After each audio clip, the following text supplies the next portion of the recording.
রাজ্য বাজেটের পরে এবার বিদ্যুতের বিল নিয়ে বড়সড় সুখবর শোনালেন মুখ্যমন্ত্রী মমতা ব্যানার্জি। হ্যাঁ বন্ধুরা, আপনি যদি পশ্চিমবঙ্গের বাসিন্দা হয়ে থাকেন সেক্ষেত্রে কমতে চলেছে বিদ্যুতের দাম। রাজ্য বাজেটের পরই বিশেষ ঘোষণা করেছেন মুখ্যমন্ত্রী মমতা বন্দ্যোপাধ্যায়।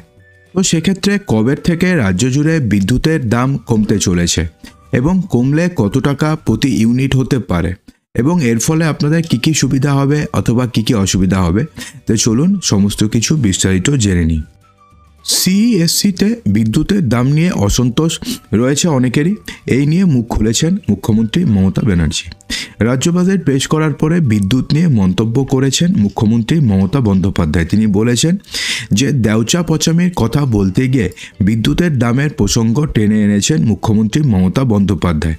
তিনি বলেছেন যে শীঘ্রই রাজ্য জুড়ে কমতে চলেছে বিদ্যুতের দাম।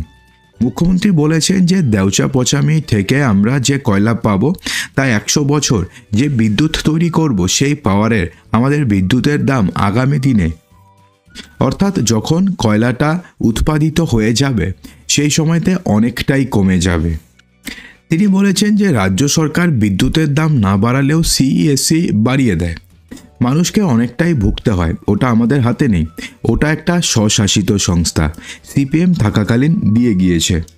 মমতা বন্দ্যোপাধ্যায় আরও বলেছেন যে ওদের দিল্লির কি একটা বোর্ড আছে, সেই বোর্ডের মাধ্যমেও তা সত্ত্বেও আমি বলছি যে আগামী দিনে বিদ্যুতের দাম আরও সস্তা হবে এই দেওচা পচামিটা হতে পারলে, অর্থাৎ রাজ্য জুড়ে যে দেওচা পচামির যে একটা উদ্যোগ চলছে সেটা যদি সম্পূর্ণ হয় তাহলে সেক্ষেত্রে বিদ্যুতের দাম অনেকটাই কমতে চলেছে, এটাই কিন্তু বলেছেন মুখ্যমন্ত্রী মমতা ব্যানার্জি।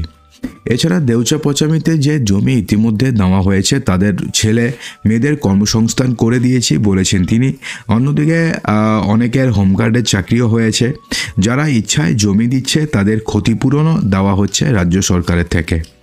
তিনি বলেছেন যে দেওচা পচামি সারা পৃথিবীর দ্বিতীয় বৃহত্তম কয়লা শিল্প।